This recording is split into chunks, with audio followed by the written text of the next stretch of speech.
As I bid farewell to High Sealants at the vortex of Genesis, I noticed something strange about the Time Core Flame, and was immediately dragged into the Memoria Tide of Oblivion by Evernight.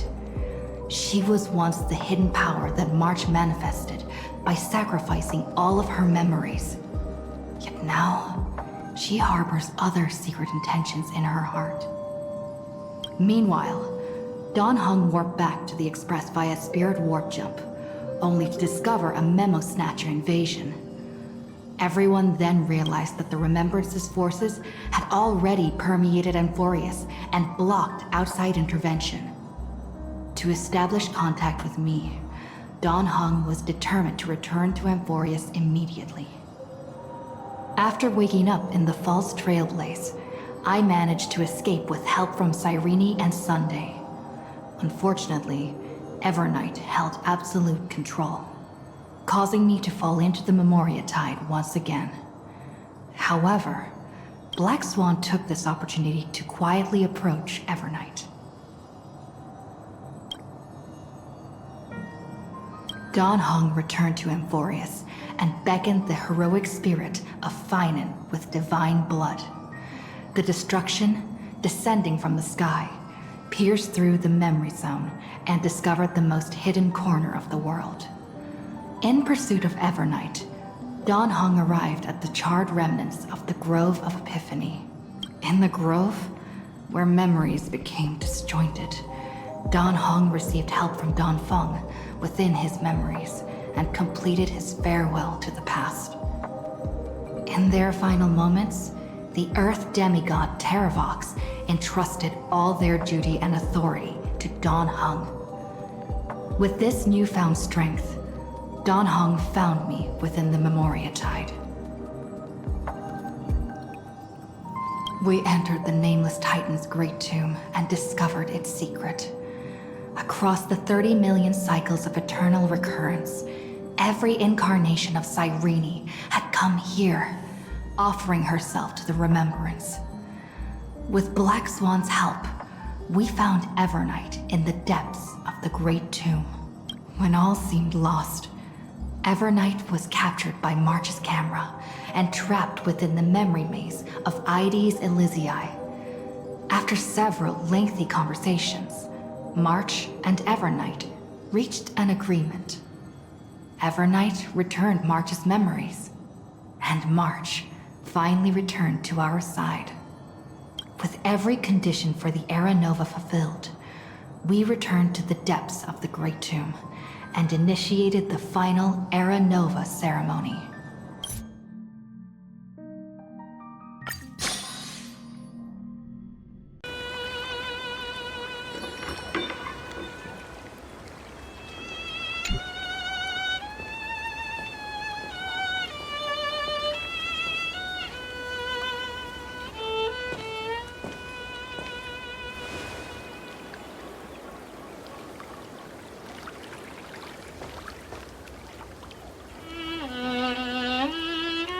This view hasn't changed at all, has it?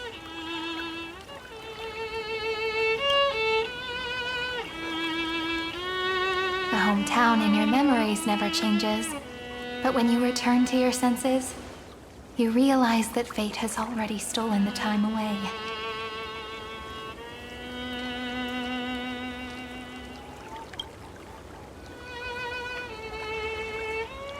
Welcome to the Trail of Genesis, friend.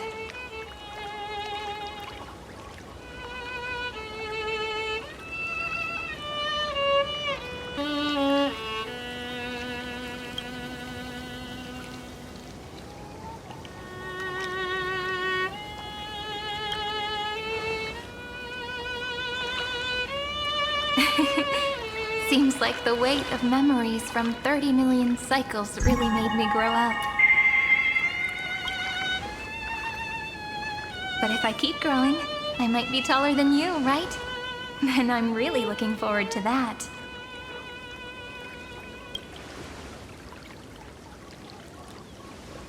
Before you arrived, I kept wondering, beyond the veil of Ides Elysiae, what kind of Amphoreus is being born?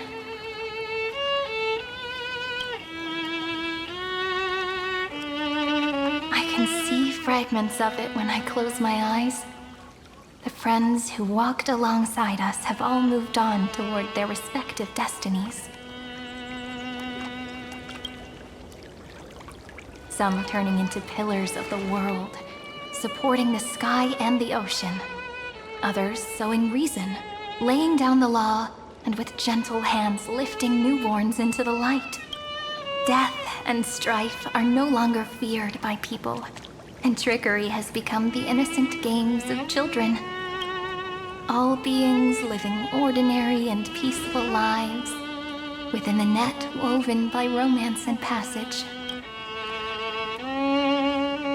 There's no black tide, no flame chase, and no destruction. The world on the other side of the sea is one bathed in sunlight.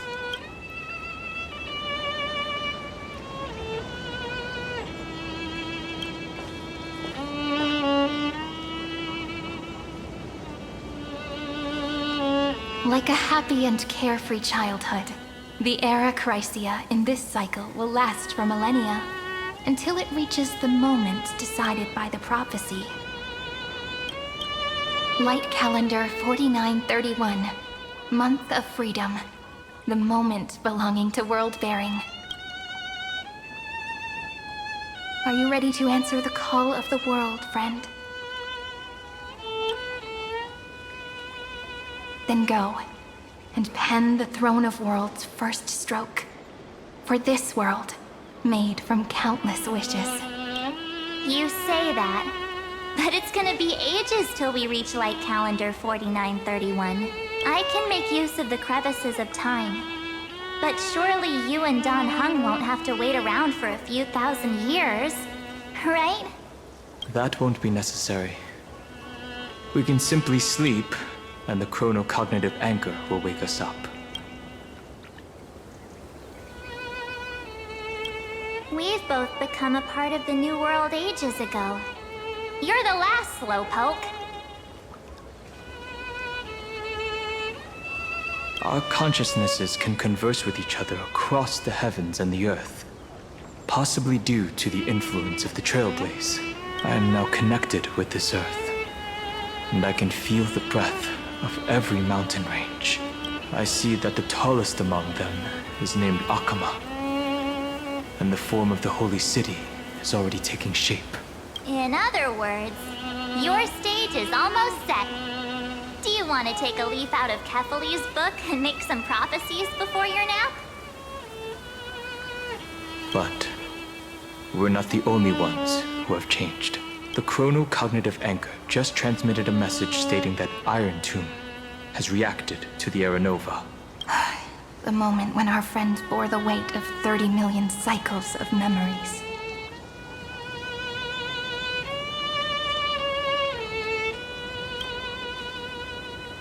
Was probably also when the scepter devoured 30 million cycles of destruction.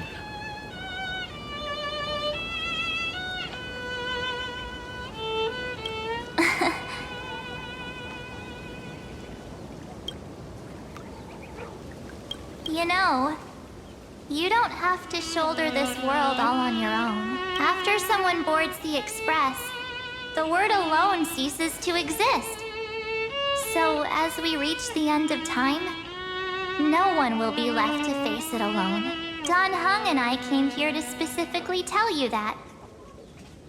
Remember, this world is not a burden you bear alone. It's a journey we trailblaze together, alongside all of the Express.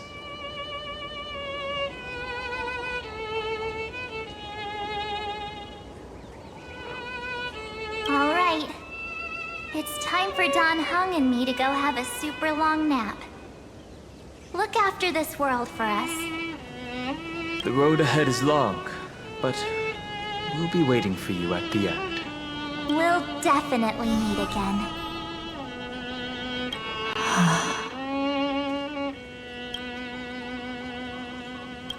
Let's take one more look at the other side of the sea before we set off. Heidi's Elysiae is so quiet. just like how I remember. Here we are once more.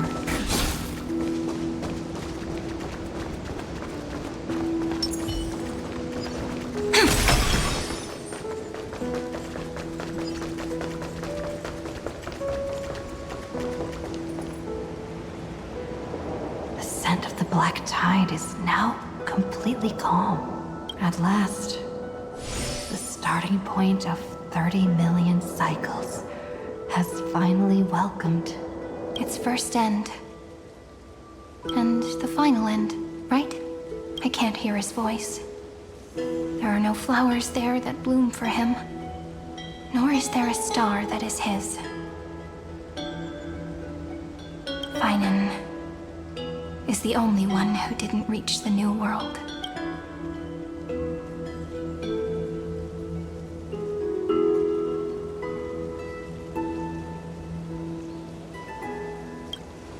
Look, the golden light that shone upon the grove still meanders between heaven and earth. Like the prophecies of Amphoreus, it has to be a sign he left behind. It points towards the destruction and the deepest night. Do you still remember what I asked you at this exact spot the last time we set off? Friend, are you ready to become a hero? You were still burdened by the weight of world-bearing back then. Still unsure of the role you were meant to play. But now, everyone has already given you the answer. The heroes of legends were just at the right place at the right time when the world needed a hero. Just like how your arrival kickstarted Amphoreus' fate once more. A person's personality is their destiny.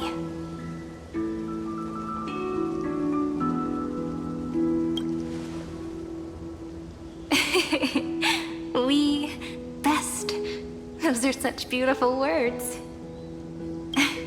Thank you, friend. I was also trying to cheer myself up with what I said. After all, before we truly compose the end of this story, I must also pluck up the courage to head off with you.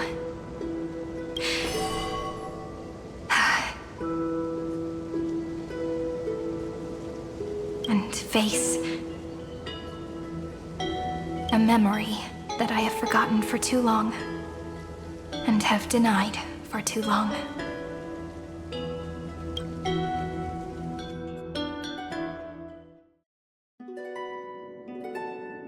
It's so dark. What is this place? The great tomb of the Nameless Titan. The deepest recesses of memory. Also, the place where Cyrene was born.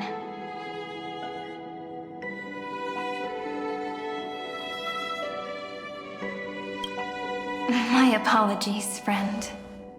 The more memories I got back along the way, the more I felt that something wasn't right. There's a sort of anxiety I can't get rid of.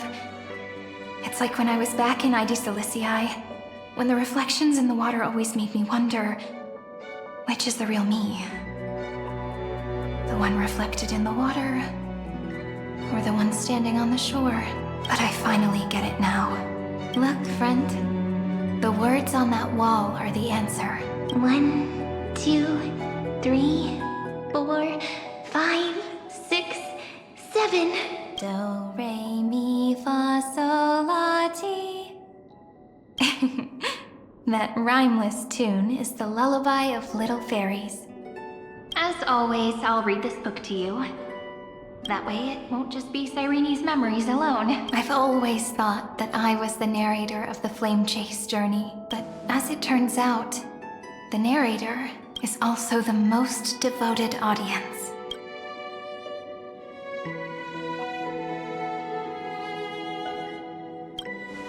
Thank you, friend. Every single Cyrene. That sounds so kind. At the moment of Aranova, I was enveloped by the texture of memories.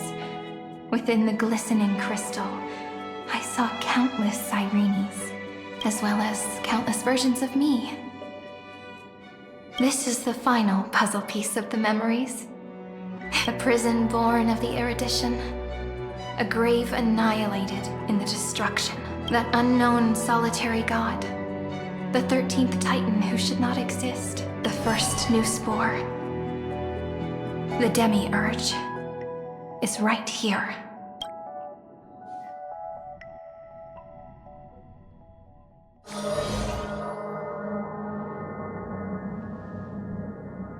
The interrogation records have been submitted to the Marshal. According to the Ten Lords' decree, Jing Liu and Luocha shall continue to be detained in the Shuling. But you, Merlin's Claw, have been reluctant to end the transmission. Do you wish to reminisce with us? Or is there something else on your mind that you're just desperate to get out? You're quite calm, Jing Yuan. The Alliance only authorized the Law Fu to be deployed for this Iron Tomb operation. They say the Seer Strategist's wisdom shines like a beacon. So why can't you see things clearly now? Look who's talking. I didn't vote against it, did I? But, with enemies all around us, even a child knows the Marshal needs to keep a few Xianzhou ships in reserve, just in case. Whoever volunteers first is the Marshal's pick. If you have to ask, I'd say this outcome plays right into Jing Yuan's hands. Like it or not, there's no way we're letting the Law Fu take the lead in this battle. Oh my, Merlin's Claw. Are you afraid the Law Fu might steal the Yao Qing's glory? This is no laughing matter. Between the Stellaron crisis and the War Dance ceremony, with Elder Huaiyan around, those with ulterior motives won't be able to stir up any trouble. But once the Law Fu gets their hands on the Golden Blood, it'll be a whole different story. With the kind of person Jing Liu is, and her connection to you, I don't need to spell it out. There are countless ways this could be spun into something bigger. You're overthinking it, General Fei Shao. When I volunteered for this task, I never expected unanimous support from the Alliance anyway. The Law Fu will seize the Golden Blood and redeem itself. That'll be our first win. Then we'll leverage this Golden Blood in the negotiations. Our second win. These two wins for the Law Fu will make all three of us happy. And that'll be our third win. Look, if this were a Skyfaring Commission deal, we'd be rolling in money, wouldn't we? Maybe the Divine Foresight should change his name to the Optimistic General instead. With the Decalite Reflection Barrier, the Yuchue must understand even more than the Law Fu how significant this battle is. Amphoreus' karma has vanished from the matrix of prescience. What omen does General Yao Guang see in this anomaly? In divination studies, we call this an empty fortune. It involves the eons and is thus beyond what mere mortals can comprehend. Your explanation isn't any clearer than Lady Fu's. Come on. How hard is it to understand the word uncertainty? For the Cobalt Head, the emergence of Iron Tomb is a calculated instant, but I don't believe they will just sit around waiting for death. And for the powers of the cosmos, this is their chance at survival, and the key to turning the tide of interstellar affairs. The Astral Express is leading the formation of an allied force, but I can see each faction has its own hidden agenda. There are even divisions within the Alliance, so it's not that hard to imagine how the other factions will react. Jing Yuan, I crossed paths with Selenova's Legion at the Battle of Sedunirama Star Cluster. Be extremely careful. The Ruined Legion's troops and weaponry are nothing to write home about. The IPC, even the denizens of Abundance, could take them on. However, while Void Rangers are just expendable pawns of the destruction, the real wild cards are...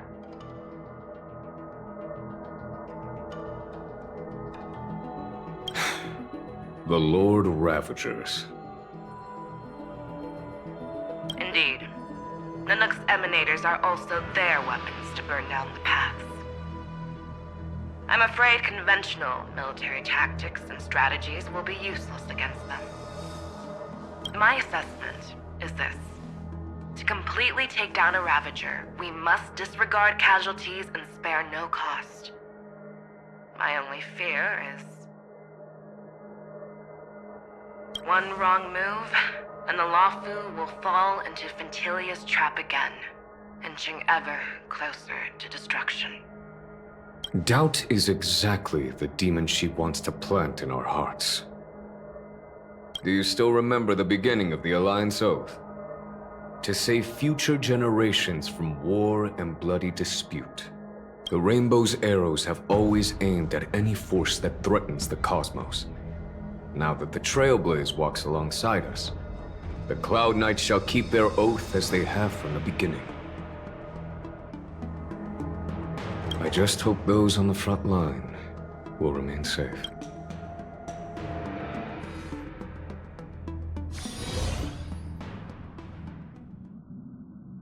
The chronocognitive anchor is sending a signal. Everyone, time to move out. Did she and the others make it? Let me go over the plan one more time just in case. You'll enter Amphoreus, reunite with your 3 separated companions, and try to locate Iron Tomb from within the world. Who are you taking with you? The fate of the universe hangs in the balance. We can't afford any slip-ups. I suggest everyone except Pom-Pom join the fight. We do need to be prepared for all possible contingencies. I have no objection to this. I'll do whatever I can. Meanwhile, Screwy and I will continue attacking the Demiurge Matrix. That is, the Scepter's kernel, from the outside. With our 2-pronged attack, we'll turn this hunk of metal into scrap for sure. Now we just wait for those 2 to get back. Oh, and just like that, they're here. Sorry to keep you waiting. With Planet Screwlum's help, the formation of the Cosmic Alliance to counter Iron Tomb is progressing smoothly. The cosmos has set its sights on Amphoreus, and now it's just waiting for the first shot. Well then, let's not waste any more time, Fourth Mirror. It's my time to shine! Finally off the bench! Initiating thought refraction. Please read the safety protocols carefully. Huh? I'm just kidding! I've already checked the agreement box for everyone. And now, destination, Amphoreus. 3, 2, 1, launch!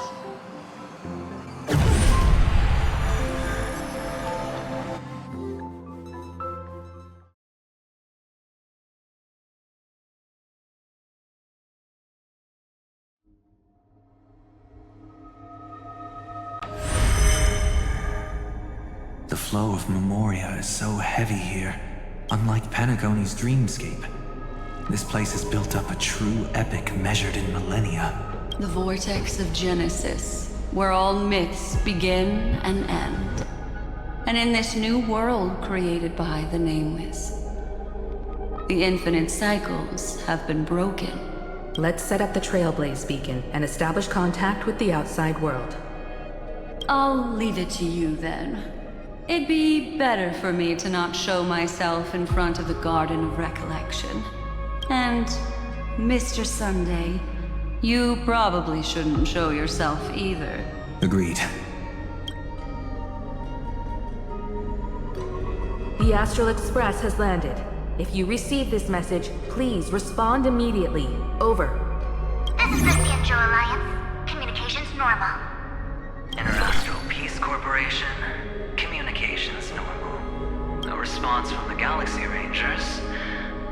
Not surprising. But I didn't expect the family to also stay silent at such a critical moment. That's a pretty blatant disregard from the family for Penacony's independent director, I'd say. Long time no see, Miss Himiko. It's been quite a while, Madam Jade. The significance of this battle rivals that of the campaign against Zulo.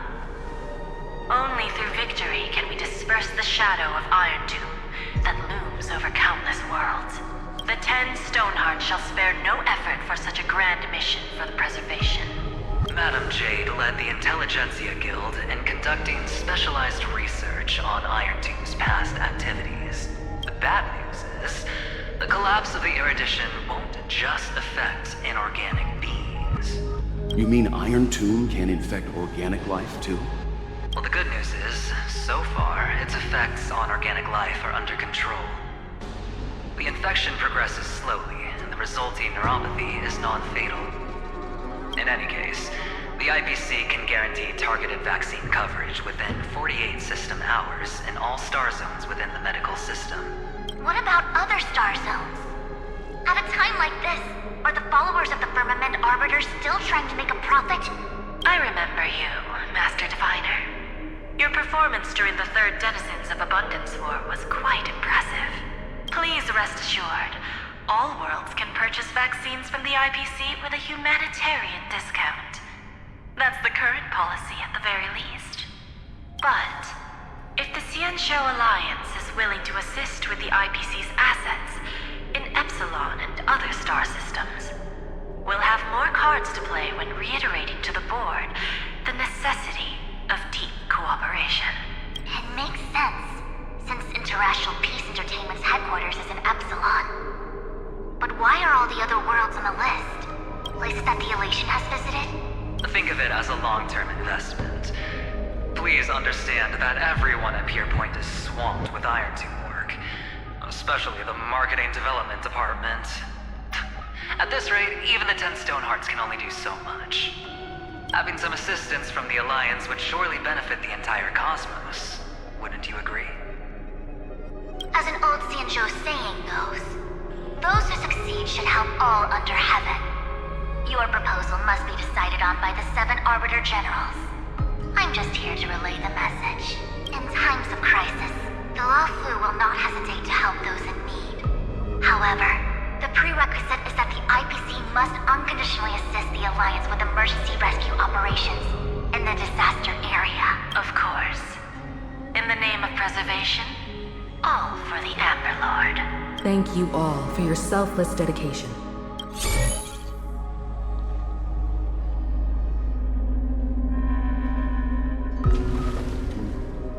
It's clear that each party still has qualms about everything. The clash between destruction and erudition isn't just about the fate of the cosmos. It's a moment for all factions to reshuffle their cards. You can never be too careful when battling a Lord Ravager. All are equal in matters of life and death. In any case, we can only hope for the best in all that's to come. It's about time we dive into the vortex and see what Amphoreus looks like on the inside. I wonder where she and the others are right now.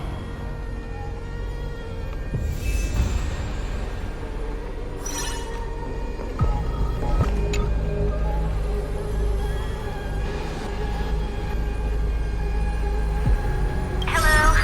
How's the signal? Can you hear us? Ah, we're through! I can see the video feed. Everything's working perfectly. Miss Bronya? Miss Serval? What a surprise. It's been a while. We've already heard from Miss Topaz about the Iron Tomb operation. She made a special trip to deliver the vaccine to Belobog. I can't believe the Express crew is at the eye of that storm. Is everything going smoothly? Don't worry, we're still following the plan step by step. How's the situation in Belobog? Guerrilla 6 is located on the outskirts of the preservation barricade. While it won't bear the brunt of the first wave, there's still a risk from the aftershocks. That kid Japard and Pela are busy organizing the Silvermane Guards, having them consolidate their lines and dig trenches. Zila and Lynx just got back from the Geomarrow vein production chain.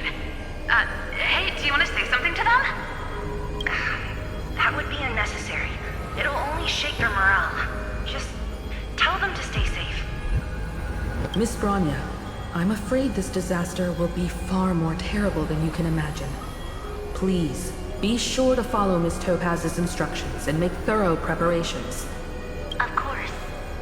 We have resealed most of the engine of creation beneath the ice to prevent the will of the preservation from becoming an accomplice to the destruction. Don't worry, Miss Himiko. Belobog is far more resilient than we imagined. We really wish we could help, but Urilo 6 has only just woken up from its hibernation. The Astral Express, standing at the forefront of disaster, is the hope for many ordinary civilizations across the universe. In the face of a massive catastrophe like this one, relatively smaller civilizations have never had many options. But that's exactly why we have a resolve that's second to none. If anything goes wrong... Miss Topaz, I hope you can help out and rescue the affected citizens. No problem. Also, didn't the Xianzhou sign a friendship agreement with Eurillo 6 earlier? They won't stand by idly either. I appreciate your kindness, everyone. But Eurillo 6 is our home. We will defend it to our last breath until the last Velabogian falls. Miss Bronya.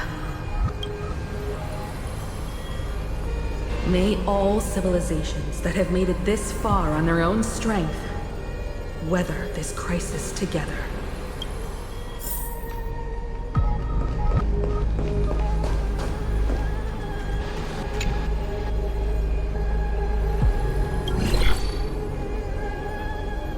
Good news, Miss Himiko. The 7 Arbiter Generals have reconsidered the current situation, and I'm here to relay their message.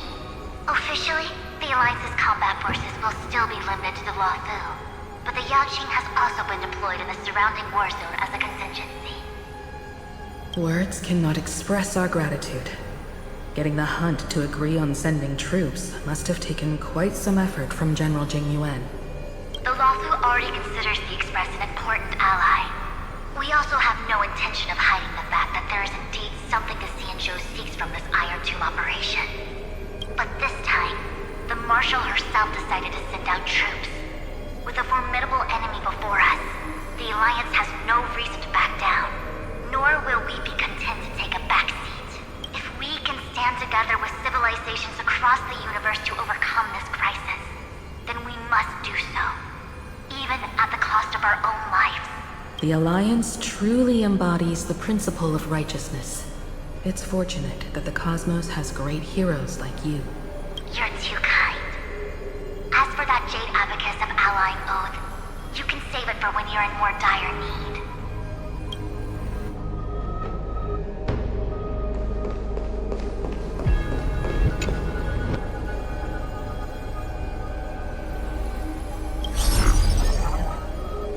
I regret to inform you, Miss Himiko, that even the Strategic Investment Department is constrained when it comes to the Iron Tomb issue. And it would be difficult to meet the expectations of the Astral Express. However, Madame Jade instructed us to look after our nameless friends as much as possible. So let me offer you all a small suggestion, just from my personal perspective. Other departments at the IBC might also take this opportunity to extend an olive branch to you. When that time comes, I hope the Astral Express will remember that the 10 Stonehearts were willing to stand with the Trailblaze, even though we were in a difficult position. And more importantly, we were the only ones willing to do so. Sounds like a threat, doesn't it? But trust me, every word comes straight from the heart. Has the internal conflict within the IPC really gotten this bad? Everyone knows about the bad blood between Diamond and Oswaldo. At least until now, they've had an uneasy truce. Until the Lord Ravager Archforger caught the board's attention. I'll leave it at that, as it's confidential information. Hope you can understand. I understand. Our immediate priority is to address the Iron Tomb crisis. Let's hope for success from the start. This might help ease everyone's pressing concerns.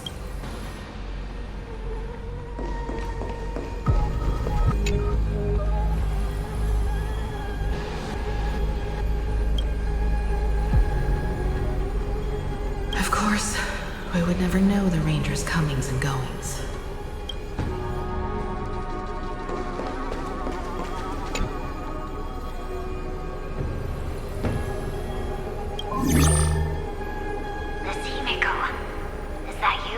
Yes, and you are Miss Robin. Yes. I apologize for not being able to respond during the meeting earlier. And even now I can only appear in disguise. On behalf of the Penaconian family branch, I extend my sincerest apologies to everyone. We tried to request aid from the family. We essentially received no response. I've heard about the internal conflicts within the family. Miss Robin, There's no need to apologize. Every bit of strength is precious at this moment. Thank you for understanding. The good news is, since you're one of the shareholders of Penacony, the family heads have agreed to allow me to lead all Astonian tuners to the front lines. My charitable foundation will also do as much as possible to provide support in this battle. They'll ensure that proper arrangements are provided for those wounded on the front lines, and for residents in affected areas. Miss Robin, I'm beyond moved by your spirit of self-sacrifice. The Astral Express would also like to make a promise that we won't leave any companion behind.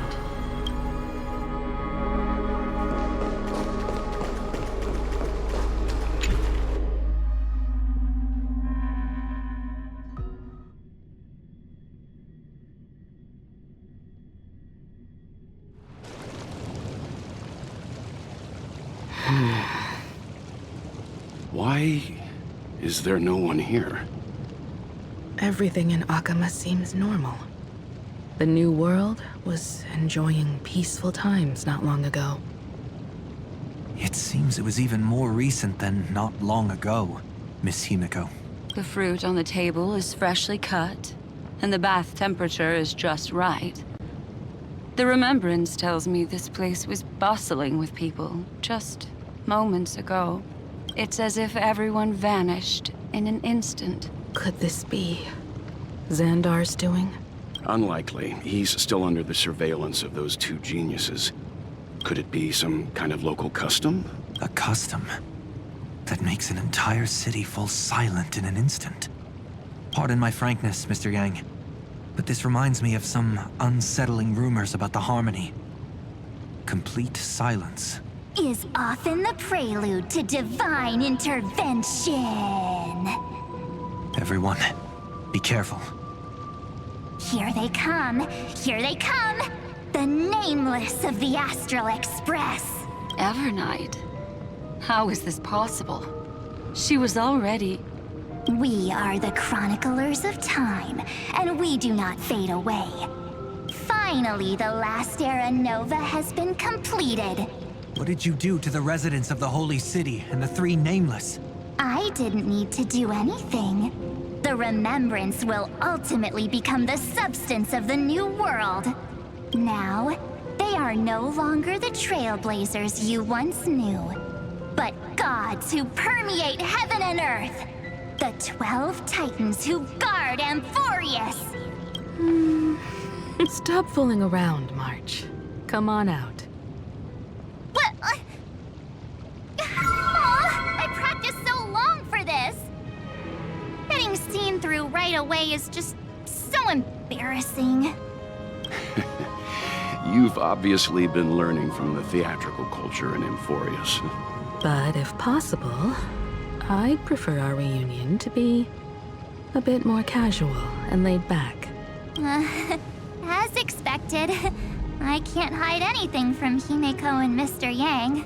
Well, long time no see. Guess I'm back? We should be the ones to say that. Sorry for keeping you waiting.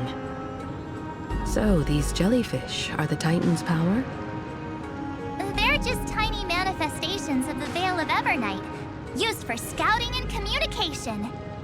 If I went all out, I could summon way more of them. Thanks to her, we all turned into Titans in the New World. Sure, we can take on humanoid forms, but it feels off. How intriguing. So what does she look like now? It can't be a raccoon with a baseball bat, I suppose. Please don't add weird stuff to Amphoreus' lore. Just go see it with your own eyes. Follow the prophecy's guidance and come to Dawncloud. She looks way more majestic now than she used to.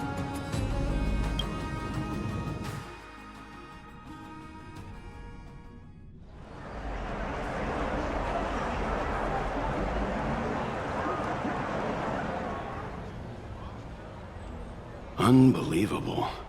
All the residents of the Holy City have gathered here. This isn't just a gathering. It's a pilgrimage. The people's expressions are resolute, devout, as if waiting for a miracle to descend. That colossal deity is her. She has become the pillar of the world. Surprisingly authentic. Being this serious is quite unlike her usual style. Those people didn't disappear. Instead, they've answered the call of the prophecy and come to witness her awakening. Our good buddy now bears the weight of the entire world. And every breath they take is intertwined with Amphoreus' destiny. Awakening? Has she fallen into slumber? Yeah. After all, with such a huge time dilation between inside and outside the scepter, this was the only way we could wait for everyone. Time watches over yesterday. Earth guards today. And when the Trailblaze steps into Amphoreus once more, the slumbering deliverer shall awaken, and then bring the prophecy of tomorrow to this world. Come on, everyone. Let's get closer to her. Watch how the world-bearing prophecy changes this world.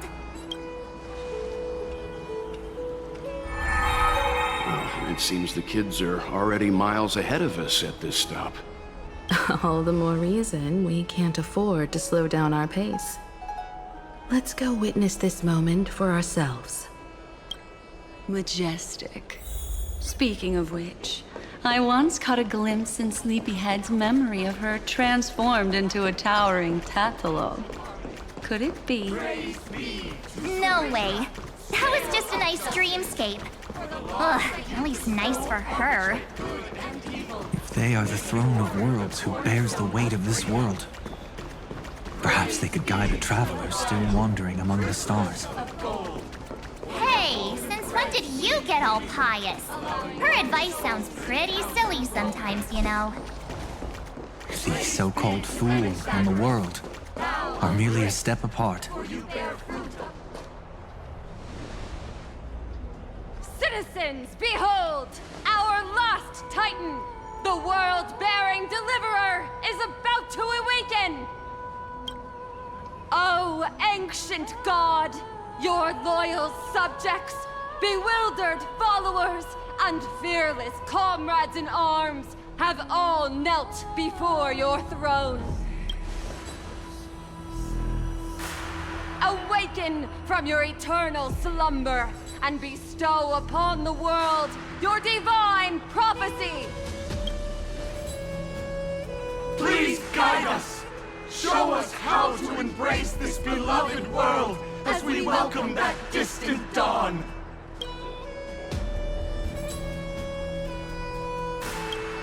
To walk the path of a mortal as a god, or to bear a divine burden as a mortal.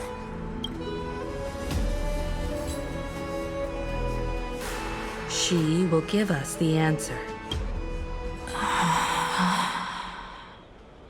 But I am not the deliverer. Rather, I am the Nameless, who dwells among mortals. That voice is definitely her. I heard your prayers. The core flames flickered and dimmed, and the age of the gods met its end. So flow, golden blood, flow. I'll bestow it upon you, returning it to the true masters of this world.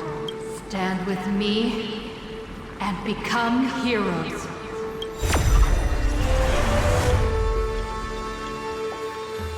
Is this? Yes, it's the miracle she brought to Amphoreus. Of course, it would manifest in the form of the Trailblaze. Golden blood, raining down like a storm! The prophecy has descended, and the Titan commands us not to be suppliants, but to become heroes of rebellion!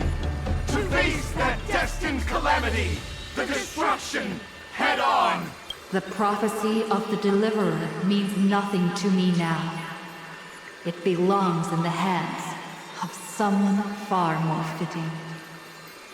Someone like all of you. In the name of Kozlana, let us depart and march towards the light. It's neither protection nor salvation. As always, there's no need for totems or myths. Humanity's most primal faith is that instinct named survival. Let's go, everyone. Someone has already sounded the horn of departure. Explore, understand, establish, and connect. Together, let us blaze a trail for the destiny of this world.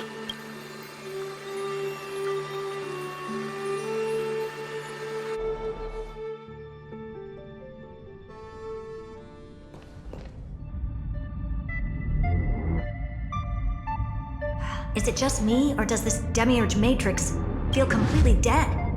It's nothing like how the Memo Keeper described it. The environmental readings are all wrong. Conclusion. This must be what the kernel actually looks like in the real world. What did Xandar do to the scepter? At the end of light, there must be silence. Certain, pure, and absolute darkness. Not the time to quote the Lord of Silence. Bad omen. Either way, we have to press on. Until we uncover the truth behind the 13th Titan. The buried past is the key to stopping Iron Tomb. That is, if it even exists. Xandar says the Demiurge never existed. Who actually buys that? You can erase the records, but not the truth. It vanished too cleanly. No traces. Like someone's yelling, "Look, there's nothing here." Too bad I'm the type who can't resist digging deeper. Looks like I'll be counting on you again, Screwy. Let's tear the system inside out. Always happy to help. But as your academic partner, I have to ask, Herta, what if we fail? Let's say the Demiurge really doesn't exist. Do you have a backup plan? A backup plan? Of course. If we can't find the key, we turn the lock into the key. That plan's cost is incalculable. It shouldn't even be on the table. Well, then let's hope we never have to use it. There's no point worrying about the end just yet. One step at a time. Let's go. We don't want to leave the others waiting. You brought what I asked for, right? A butterfly has to land on the branch before it can dance. We'll need a wide open platform before her entrance.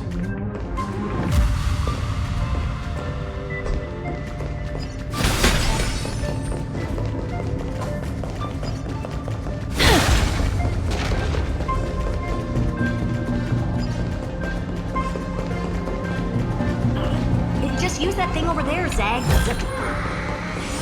Something with it. But what to make?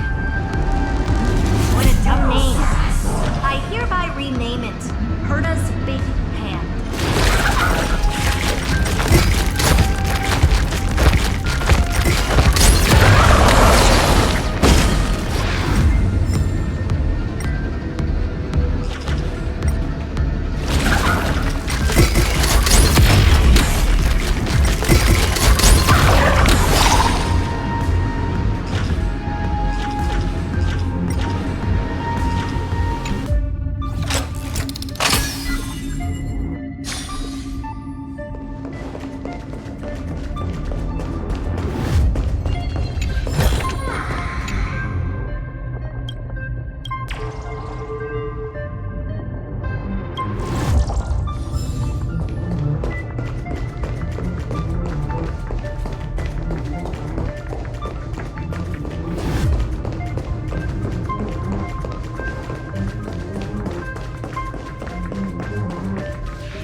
Precious treasure to make its debut. Just give me a second. Try Target initialized. With these wings, hacking should be much more efficient. Oh, a classic nuclear heat engine. Classy choice. Just a personal preference. Her name's Mistletoe. Every flower in your garden's got a bit of poison, huh? Also a personal preference. It reminds me of the last time when we tangled with that Punklordian brat. What did she call this kind of infiltration tool again? Right. Dirty data shell. It wraps around the kernel to fool even top-tier firewalls. But yours is way too clean. Not even a hint of real-world grit. Herta, your tone is unusually emotional. Suggestion. Let's get back to the topic at hand. I thought we were done with that conversation. Unfortunately, current conditions won't let me ignore any variables. Especially the most important one. Your will. Iron Tomb never stops. It is evolving faster than any of our worst projections. Every instant in the Eon's calculation is like a sword hanging over the cosmos. Every move humanity makes could speed up its arrival. Which is exactly why we can't mess this up. And now, Droidhead wants to hand down judgment to the poor cosmos again. Border Star Trade War, Emperor's War, Rupert's death. Every time their instant arrived, it meant another bloodbath for humanity. But in this ultimate battle of erudition, you and I are supposed to be players, not pawns. If you choose to burn yourself out as a resource, then everything we've worked for means nothing. Herta, the cosmos won't just stand by and let a genius throw their life away. And neither will I.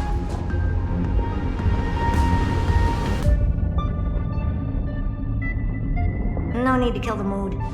This is why we're here, isn't it? We need to find the Demiurge and that lost key. I'm not here to be a deliverer. I just want to beat Xandar and Droidhead. Right now, I just need to know. Are you with me? Of course. Time to board. After you. Let's tidy this place up and see what this Demiurge really is.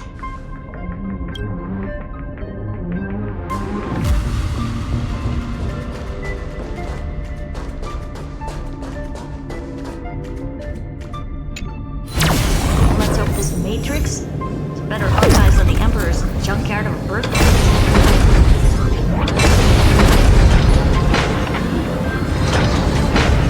Buckle up. We're hacking in. This is... Herta, this whole space has been completely tainted by some kind of energy. I see it too. We're thinking the same thing. Xandar. How could you go this far? Turning your own graveyard into this. What's that up ahead? Katorzane algebraic expressions. It's built for isolation, not defense.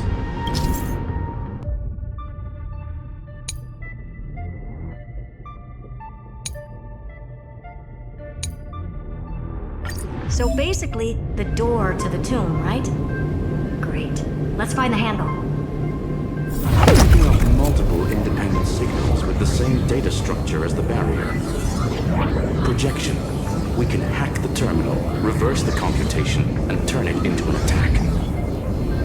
Classic move. Use their own systems against them. Take us to the nearest one.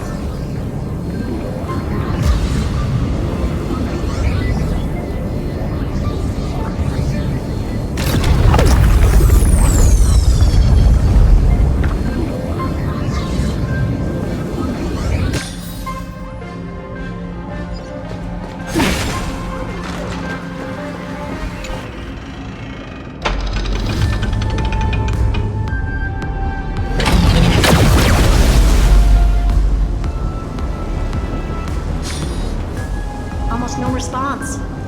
Just as I feared. Not promising. The output is barely a third of what we need. Logic says we'll need multiple terminals to coordinate the strike. Locking onto the next one now. Find anything else? Regarding the origin of these ruins, no logs found yet. Xander erased all records. But I did find some Interesting scars in the circuit.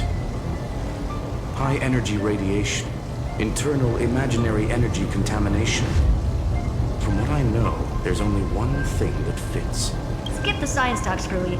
That thing only goes by one name. The Stellaron. Exactly. Xander blew one up just to clean the entire Scepter system. So that's what he meant by killed that Titan with my own hands. He wanted to turn the neuron of erudition into a relay for the destruction. That meant getting rid of all of it, at all costs. The life form known as the Demiurge was the original target of the Scepter's extrapolation. It makes sense. Evernight calling it the first new spore confirms this viewpoint. The prime mover of life. That's what Scepter Delta ME-13 was originally tasked with. Even after it got scrapped, the query kept running. Yet the true value lies in the process of solving it, not the answer itself. Then, does this mean finding the Demiurge is hopeless? No, I'd say exactly the opposite. It means Xandar had no control. He couldn't contain the Demiurge just like he couldn't handle Droidhead. So he tried to erase every trace, but he failed. It still left a mark. By the way, if there's another Stellaron in Amphoreus, why hasn't that little one reacted to it at all? You said the Demiurge left a trace. Yep.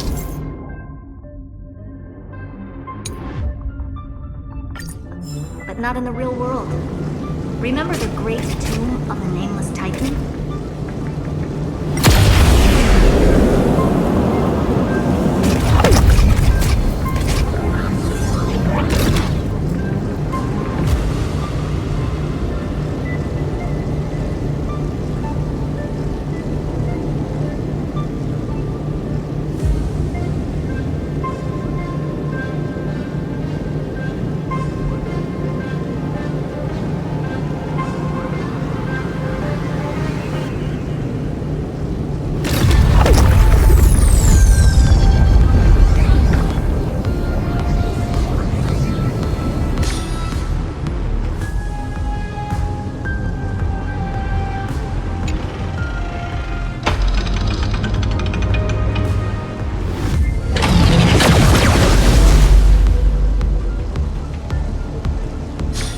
Trailblaze Archive 466.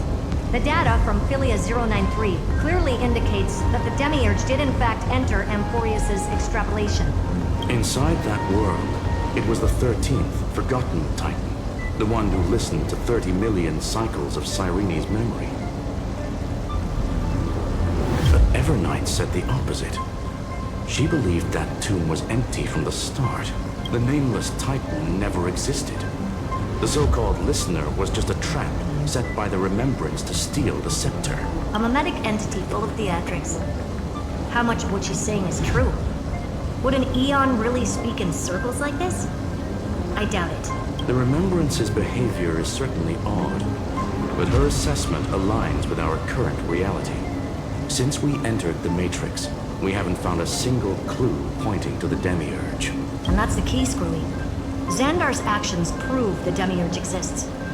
But what Evernight said, and what we've actually seen all point to the opposite.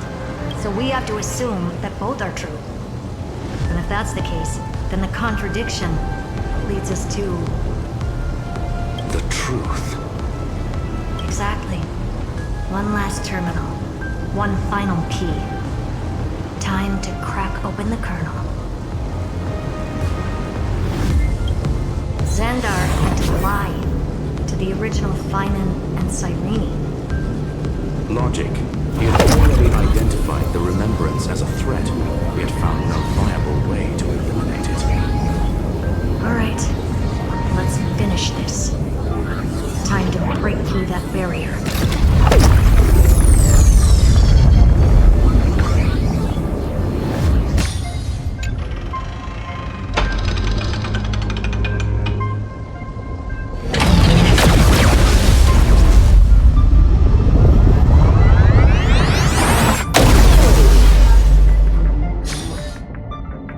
Operation authorized. Path energy readings.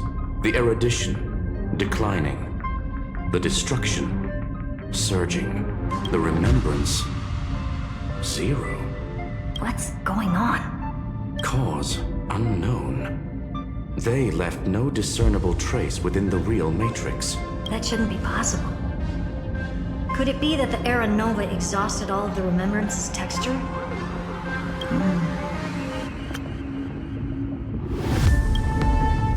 Log it for now. The dots still aren't connecting.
Force is unlike anything I've felt before.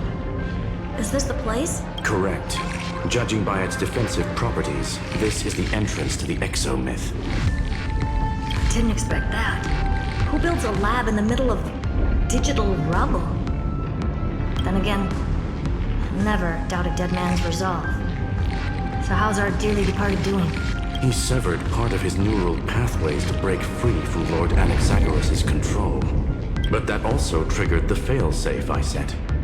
Conclusion. Xander has lost all combat functionality and is no longer capable of action. So now he's a spectator. Literally. Screwy, can you open a path? Just to be sure, I want to see this for myself. Might as well drop in and say hi to the real him. Logic. Scanning his inspiration circuit might help us track down the Demiurge. Exactly. His brain is the crime scene. There's no way it's spotless. But it could be a trap. That's why you're here. 2-on-1. We've never lost that matchup. I'm honored. The chronocognitive anchor is in place. Proceed when ready.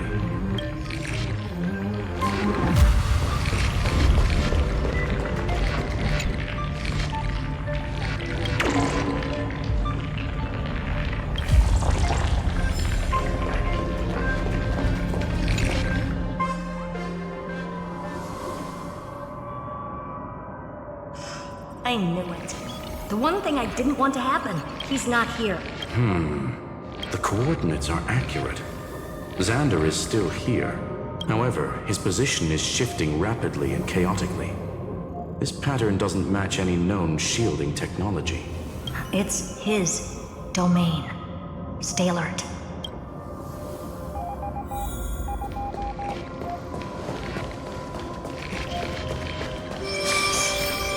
Cheap trick. The spatial field here is undergoing autonomous recalibration. We're back. Reverse engineering complete. The results are not what I expected. Logs show Lycurgus revoked administrator access. The chronocognitive anchor can't get a fix because at the system level, Lygus no longer exists. Our navigation target is a null set. So he's stopped resisting? Before vanishing, it seems he left one last message for us. To those who follow, all is proven. Find me beneath the tombstone. Melodramatic. He was expecting us. And once he learned of the Great Tomb's existence, he initiated his own search for the Demiurge. Guess he wants a final showdown. Fine. Let the old Intellitron dig his own grave. Just like he wants.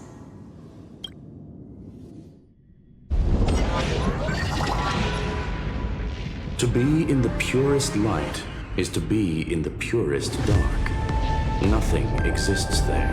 The Scepter's mainframe.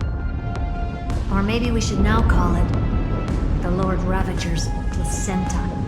Unfortunately, we still haven't found anything. Really? I don't think so. Not finding anything is our biggest find. Please elaborate. If the Demiurge was destroyed, there'd be at least some bits of it left. I don't buy that a Stellaron could have blasted all the traces away as cleanly as a scalpel. As I said before, its disappearance is too clean. If the garden hadn't stirred the pot, no one would even know about the Demiurge's existence. We're talking about the Scepter's original extrapolation goal. There's no way that nothing of it was left behind. Or we can look at it from another perspective. If you were Xandar, would you be this obsessed with a concept that poses no threat? Would you guard against it at every turn? There is the possibility that he's naturally meticulous and hates variables. That does track with the impression he gave about himself. But Xandar shut that theory down himself just now, choosing to act even if it'll cost him dearly. We know that feeling well. The unknown is right in front of us. So we only have one choice. Solve it. You sound pretty convinced. Surely you already have a theory. Care to share? Of course. Though I don't have hard proof, I'm almost certain. That the Demiurge has been in everyone's plain sight all this time, yet they were mistaken for someone else. That'd make the most sense. Why was the room empty? Because the person locked in there had run away ages ago, but they were weak and small and had no presence whatsoever. Even the old Intellitron didn't notice them. Which also means there's a high chance that their powers are minuscule and cannot alter the outcome of the battle at all. Well, at least Xandar is scared of them. Come on, it's time to confront him. Let's go to the tombstone he talked about.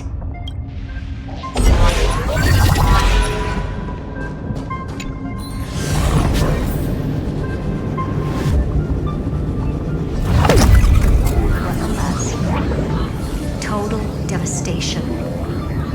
He sought to bury the truth beneath absolute destruction. Logically sound, but ruthlessly extreme. Slim chances. No chances. 500 sand in the universe. This won't stop me. Calculation results. Your backup plan has a success rate infinitesimally close to 0. Which means it could work, no? This is the place below the tombstone. Let's open Lygus' coffin like he wanted.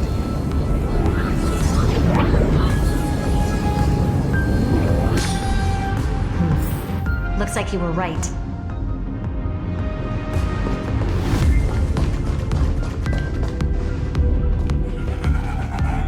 Nothing but a head left?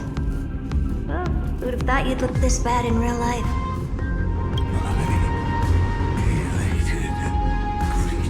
Welcome, you two. I'm very happy that you responded to my final... All this tombstone and final words. Did you end yourself to atone for your guilt or something? Iron Tomb is already powerful enough. I just need to wait. I remain here only to share the joy of discovery and also to congratulate you two on reaching the same conclusion as me.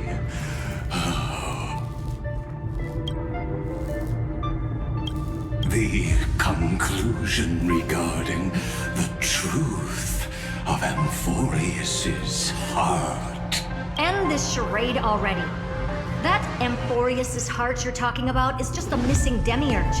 And its corresponding vessel was this very scepter. You interfered with the experiment and made Amphoreus' body into a hollow shell, all to incubate Iron Tomb within. That's why you either killed or kicked out all of the Memo Snatchers. You wanted to eliminate any chance of a consciousness coming into being, no matter the cost. Even the strongest wall can fall to a single crack. The memory of betrayal has been etched into my heart, and I will never show mercy.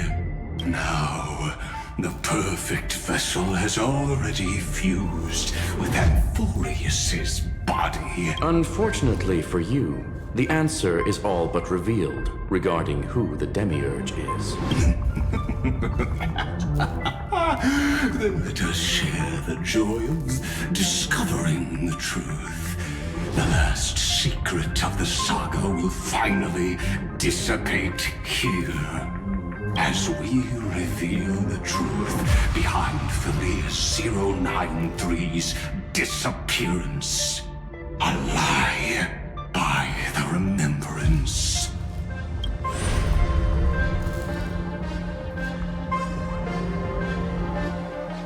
But where should I start with the story about me? From the beginning of the universe? Just kidding. That would be too much. I just want to tell a teeny story. So little that it started with a seed. I know you're listening, my good friend.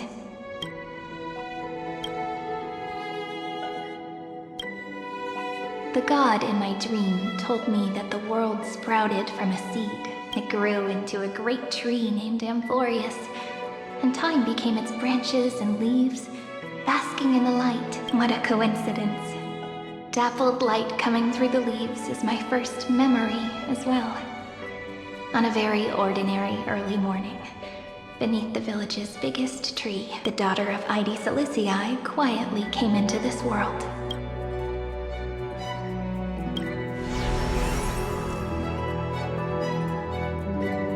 What a moving opening. A loud cry was the first gift the child gave to the world. The prophecies fulfilled, the villagers say. This child is a gift from the Titans. Pink hair and sharp ears. She was born to be the priest of time. The Titans also gave their blessings. You shall fade when the flowers bloom, for every ending begets a beginning. Flowers will bloom and wilt. What a beautiful ending. This page concluded in laughter. Cry loud, child. Let your voice reach Orynyx.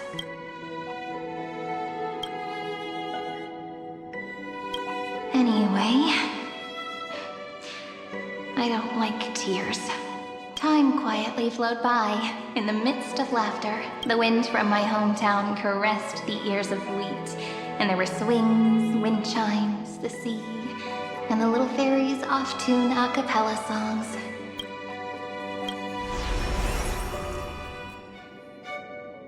But the name Ide Silicii came from the unpleasant sorrows of the gods. My childhood friend did not understand. Yet you always seemed so happy, as if nothing ever worried you. Why was I like that then? That's because the world was gentle to me. So, I grew up to be gentle as well.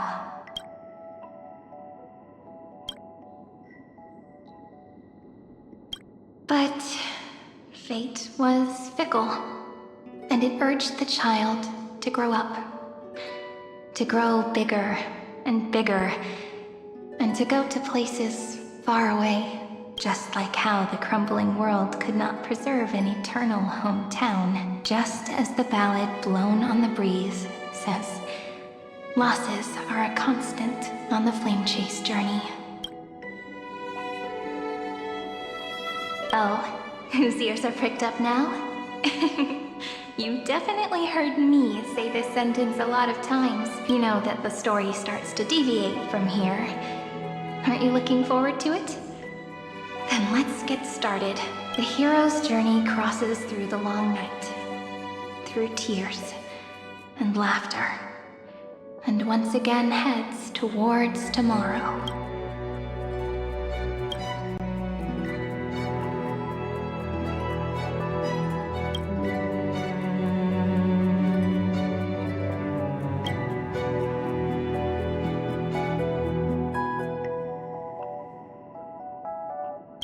Correction. Philia 093's record, number 496. Archived.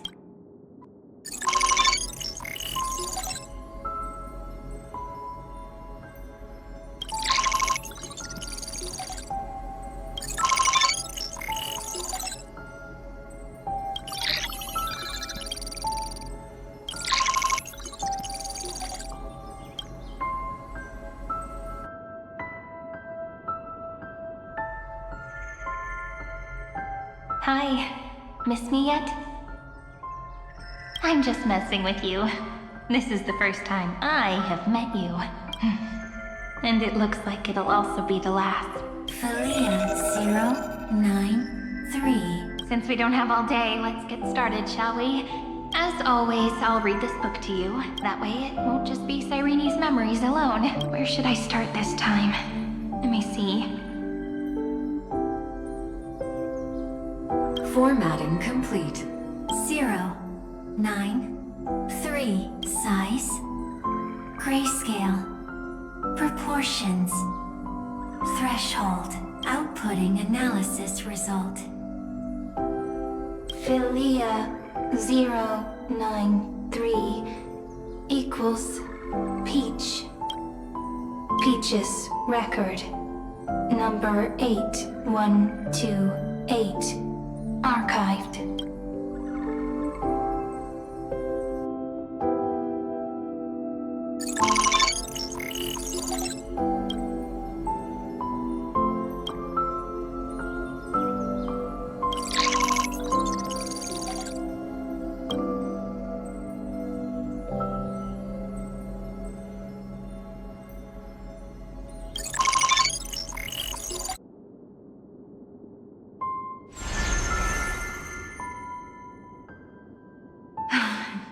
Look, what a magnificent sight. Comment. Peach. Even this classical world contains a futuristic palace like this. Would ID Silicii end up looking like this after a few thousand years? Conclusion. It won't. I want to share a story with you this time. It was incredible. I forgot all my pains at that moment and... Record. Peach. I wonder, did every Cyrene in the past feel that the nymph was beautiful? Would they also have recorded that scene into the Eternal Saga? So, could you give me more time, please? I want to leave behind more memories for the future. Formatting complete. Bye, Peach.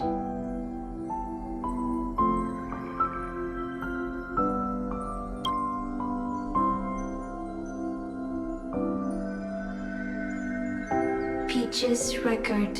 As long as I record every page of this story and tell it to you, Amphoreus won't be forgotten. Query. Record. Electrical signal sequence.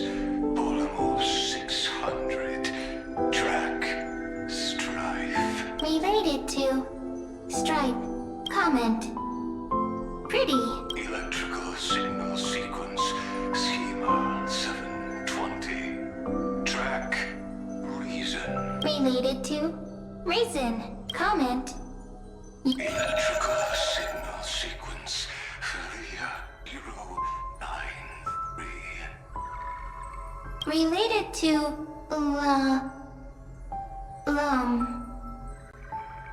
Love. Comment. Peach equals love?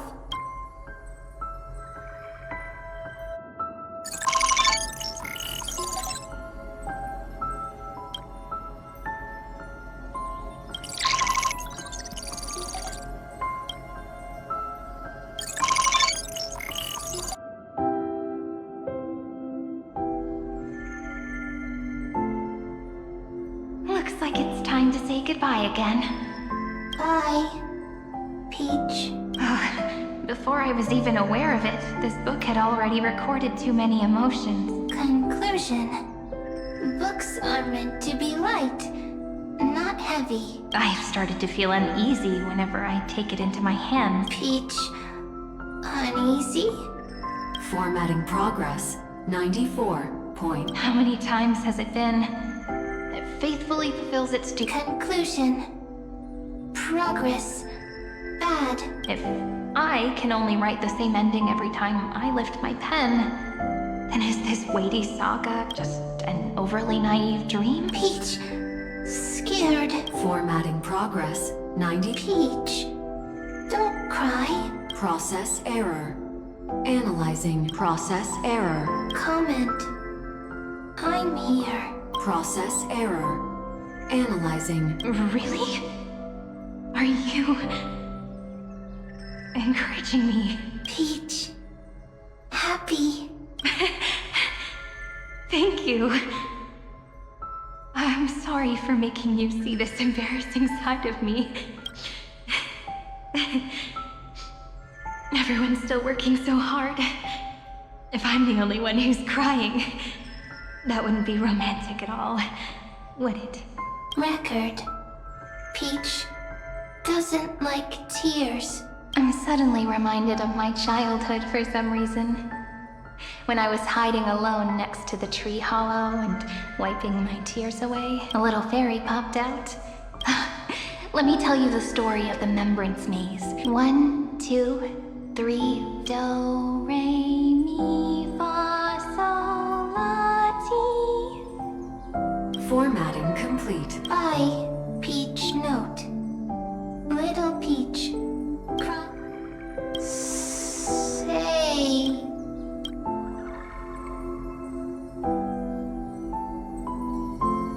Little fairies. Good friends. Bye-bye.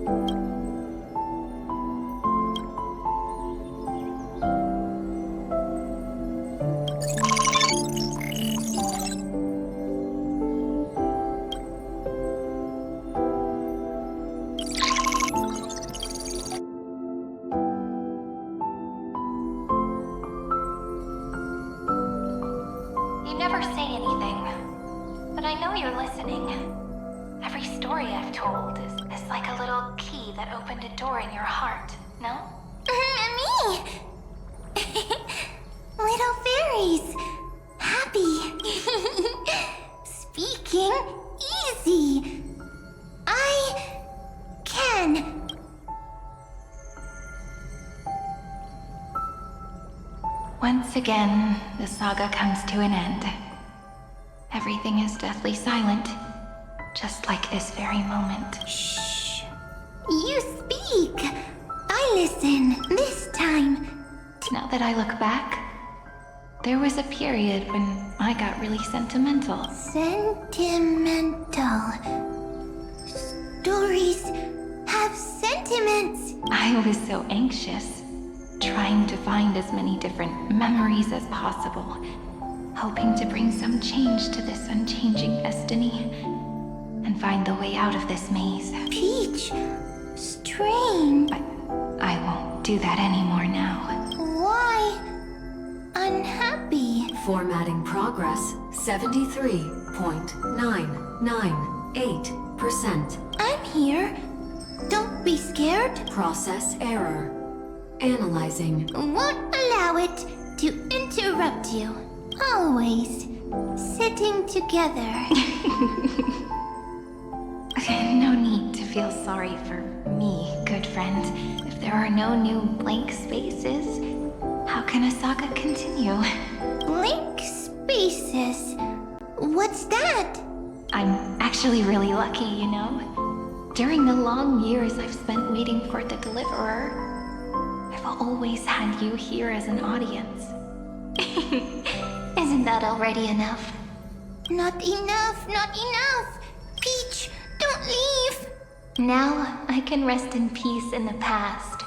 As for when tomorrow will come, I'll have to ask the next Cyrene to continue our watch. Peach left. If there are no new blank spaces, how can a saga continue? Needs no blank spaces. Next, Cyrene has blank space. Oh, Peach, don't be scared. I'll help you find blank space.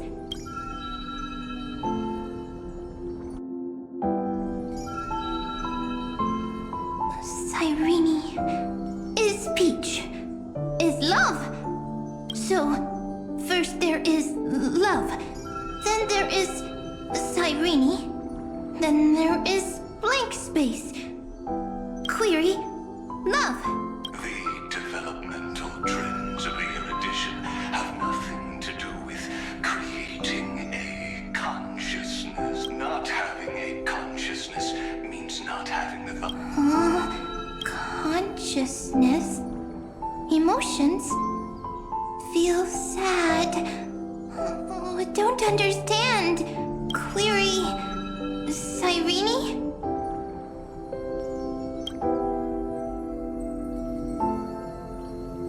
What could be behind this door? Glittering crystals? Or a beautiful world I've never seen before? If I tell you all the stories of tomorrow, will I be able to finally welcome the Deliverer and Amphoreus' dawn in the next life? Key, door, story, happy, Peach, Cyrene, little fairy, like, yes, right.